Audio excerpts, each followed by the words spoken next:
परंतु इकडं सहज असा मुंबईला जाता जाता बडीकर सरांचं म्हटले की आज भेट घेऊयात. तर झालं, आज भेटही छान झाली त्यांची. त्यांचा ऑराही फार छान आहे. ॲक्च्युली सुरुवात करायची म्हटलं तर आमच्या अध्यात्माची मिनिमम 21 दिवस लागतात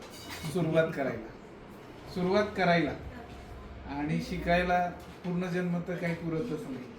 त्यामुळं सांगणार काय आणि किती वेळात सांगणार, थोडासा मी प्रयत्न करतो शॉर्टमध्ये सांगायचा आजच्या विषयाला धरून. तर सध्या स्पिरिच्युअलिटी, स्पिरिच्युअल मास्टर आहे, आध्यात्मिक गुरु आहे. तर spirituality is science beyond science. अध्यात्म हे विज्ञान आहे, सध्याच्या प्रगत विज्ञान त्याच्या पलीकडे एक विज्ञान आहे. तर त्याला अध्यात्म म्हणतो आपण. तर ह्या अध्यात्मामध्ये योगामध्ये बऱ्यापैकी आपल्याला ह्या गोष्टी, शरीर संपदा, शरीराचं व्हॅल्यू, पॅरामीटर सांगितलेले आहेत. अध्यात्मातील बेस त्याचा आहे. तर अध्यात्मामध्ये कसं असतं, योगी, महायोगी आणि हठयोगी असे प्रकार आहेत जे योगी असतात. आणि सर्वसाधारण घरची जी लोक असतात, जे घर प्रपंचामध्ये दैनंदिन कार्यामध्ये असतात, त्यांना सहजयोग दिलेला आहे. तर सहजयोगामध्ये आपण ह्या बऱ्याचशा गोष्टी सहजरित्या करू शकतो. कारण योगीला खूप मोठं शरीर मेंटेन करावं लागतं, किंवा लहानपणापासून त्याला गुरुकुलामध्ये जाऊन स्वतःला मेंटेन करून एक योगी बनायचं असतं. तर सहजयोग हा प्रापंचिक लोकांसाठी दिलेला आहे. आणि सहजयोगामध्ये आयुर्वेद हे एक शास्त्र आहे, त्याचा एक भाग आहे चरक संहितेमध्ये. तर चरक संहिता सर्व प्रकारच्या आहेत. म्हणजे आपलं जे विज्ञान होतं इतकं प्रगत होतं पूर्वी, हजारो वर्षापूर्वी, तर ह्या गोष्टी अगदी बेसिक दिलेल्या आहेत.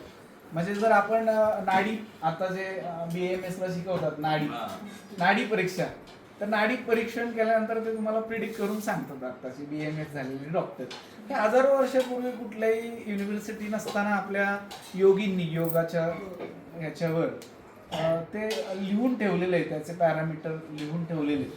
तर आता जे बसलेली लोक आहेत, सहजयोग तुम्ही करायला पाहिजे. जसं आपला आहार आणि विहार दोन्ही गोष्टी तुम्हाला सरांनी सांगितलेल्या आहेत. तर आहार विहार ह्या दोन्ही गोष्टी बॅलन्स करताना तुमचं पूर्ण आयुष्य बॅलन्स होतं. आता मी म्हटलं मी आध्यात्मिक गुरु आहे. गुरु म्हणजे काय, भगववस्त्र धारण करायचं, TV ऑन केला की तुम्हाला तो फक्त आपलं काहीतरी सांगतो, म्हणजे तो गुरु आहे का? तो गुरु नाही. तो वक्ता आहे, एक चांगला वक्ता आहे. गुरु म्हणजे काय, ज्यांनी 4 धर्म पाळले, आचार्य, ज्याचं आचरण चांगलं. 4 धर्म कोणते? तर त्याच्यामध्ये आपला परिवार, कुटुंब यांचं पालन पोषण आलं. त्या कुटुंबाबरोबर मी पण येतो. म्हणजे माझं शरीर संपदा मी जपली पाहिजे. 4 पॅरामीटर मधला पहिला पॅरामीटर आहे मी, माझं कुटुंब आणि माझं शरीर, माझ्या पूर्ण कुटुंबाचं शरीर जपलं पाहिजे, अमूल्य. दुसरं आहे आपला व्यवसाय. कारण आर्थिकरित्या सक्षम असेल आपण, तर आपण 3ऱ्या पॅरामीटर मध्ये जाऊ शकतो. म्हणजे माझं शरीर चांगलं असेल तर मी काम करू शकतो, व्यवसाय करू शकतो, बरोबर. तर पहिला पॅरामीटर आहे हा स्वतःचं घर, कुटुंब, त्यांचं रक्षण, पालन पोषण आणि हेल्थ, वेल्थ. मग आपण वेल्थकडे जातो, म्हणजे आपण काम करू शकतो. मग वेल्थ झाली, वेल्थ चांगली पाहिजे, आपण कुणाकडं हात पसरला नाही पाहिजे आपल्या कुटुंबाच्या सांभाळण्यासाठी, बरोबर. हा आपला अध्यात्माचा प्रमुख मुद्दा आहे, तो थोडक्यात सांगण्याचा प्रयत्न.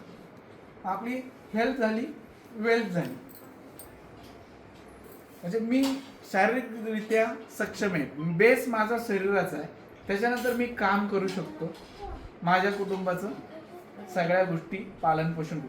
मग थोडासा आर्थिकरित्या सक्षम झाल्यानंतर मी समाजासाठी काहीतरी करू शकतो. मग 3रा पॅरामीटर आहे हा समाजासाठी मी काहीतरी करू शकतो.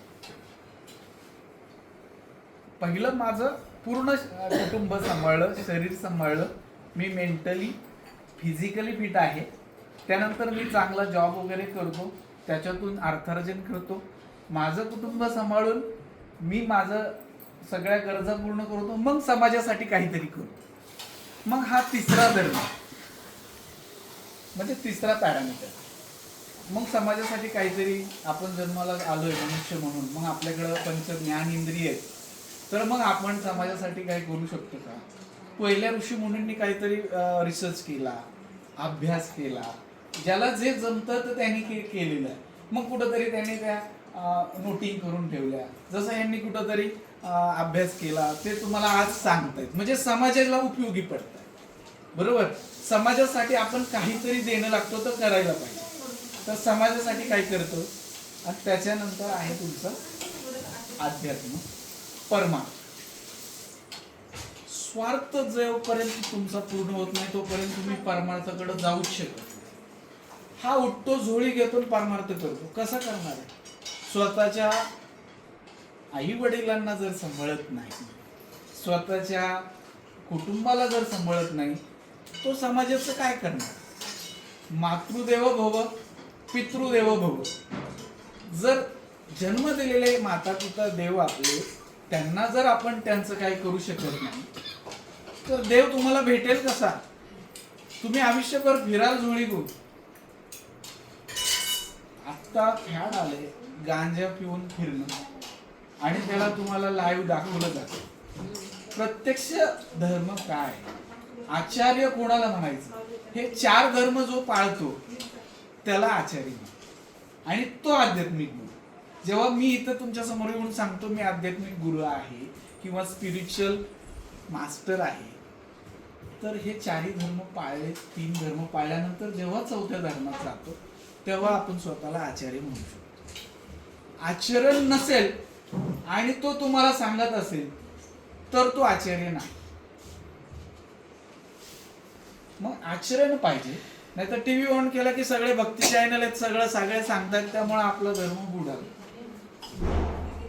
धर्म विश्वासच उडाला, विश्वासार्थच राहिली नाही. जसं हे इतकं चांगलं सांगतायत तुम्हाला की हे खाल्ल्याने तुमच्या शरीराला चांगलं आहे, शरीर तुमचं चांगलं राहील, हे सांगावं लागतं. ही परिस्थिती आहे, कारण आपल्यावर सतत प्रचार माध्यम आहेत, मीडिया असेल, मोबाईल असेल, कुठेही इंटरनेट काही ओपन केलं तर तुम्हाला हे इतकं प्रचंड पद्धतीने आपल्याला बिंबवलं गेलंय की हा पेप्सी आहे, हा पिल्यानंतर माझ्या शरीराला त्रास होणार आहे, हे आपण विसरलोय.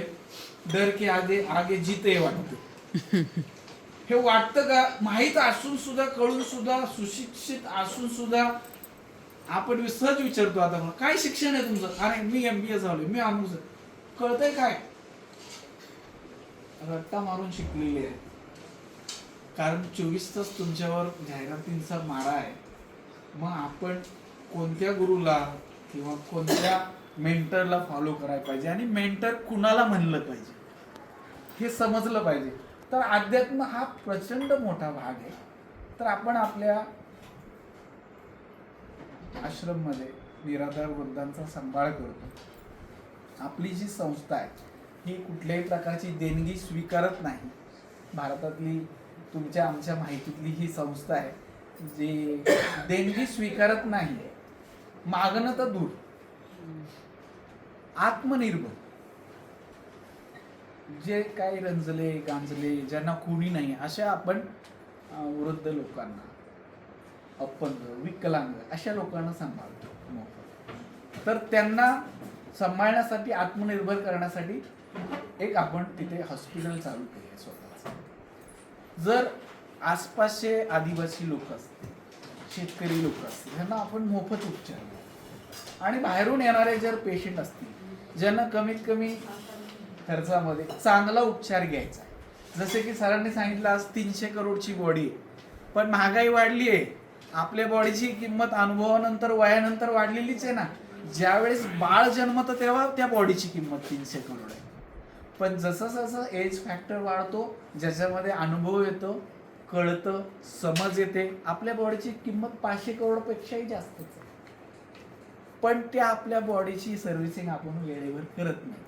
लाख रुपयाच्या गाडीची, 10 लाख रुपयाच्या गाडीची शान घेऊन मिरवतो, पण आपल्या बॉडीला मेंटेन केलं, तिची सर्व्हिसिंग केली, ती किती गरजेची आहे हे आपल्याला सांगावं लागतं. हे जनजागृती करणं, त्या लोकांना उपचार करणं आणि कमीत कमी खर्चात हे आयुष मंत्रालयातर्फे आपण आपल्या हॉस्पिटलमध्ये उपचार घेतला तर तुमच्या रेग्युलर मेडिक्लेम इन्शुरन्समधून तुम्हाला क्लेम मिळतो, रिएम्बर्समेंट मिळते आपल्याकडे उपचार घेतल्याने.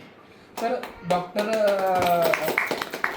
चांगले चांगले आम्ही शोधतो, जसं की आता तुम्ही बडीकर सर आहेत, असे अनेक डॉक्टरांना आम्ही वैयक्तिक जाऊन भेटतो. त्यांचे जे कोणी चांगलं काम करत आहे आणि वेगळं काम करत आहे आणि ज्यांना कुणाला ह्या मानव जातीचं आपल्या भारतातल्या आयुष्यमान पूर्वीसारखं 100 वर्ष करायचंय आणि खरोखर तसा ते प्रामाणिक प्रयत्न करतायत, त्यांना शोधून आम्ही आमच्या ग्रुपमध्ये ऍड करतो. तर आज सांगायला आनंद होतोय की बडीकर सर सुद्धा आज आमच्या ग्रुपमध्ये सामील झाले. आज आमच्या ग्रुपचा एक ते हिस्सा झालेले आहे आणि निरंतर पुढचे अजन्म आम्ही हा जो वसा घेतलेला आहे मनुष्य जन्माला. कारण माझी आई लवकर गेलेली आहे, माझे वडील अधिक लवकर गेलेले आहेत, तर कुठंतरी आपण इतर लोकांच्या आई वडिलांचं आयुष्यमान कसं 100 वर्षापर्यंत जगू शकतो, निरोगी, सुखी, समाधानी, आनंदी, उत्साही, फ्रेश, टवटवीत कसं ते दिसतील चेहऱ्याने. नुसतं जगणं हे जगणं नकोय, मरणं येते. तर ह्या जीवनाचा खरा आनंद कसा घ्यायचा, तर त्याला अध्यात्म आहे, सायन्स आहे, चारही पॅरामीटर आहेत, ते पूर्ण जपून आपल्याला खरं जीवन कसं जगायचंय हे आपण आपल्या सुमन धामच्या माध्यमातून शिकवणार आहे. आणि ह्या लोकांना सगळ्यांना 100 वर्षाच्या पेक्षा निरोगी आयुष्य देणार आहे आणि समाजाची मदत करणार आहे. त्याच्यातून चारही धर्म म्हणजे माझं कुटुंब चालणार आहे.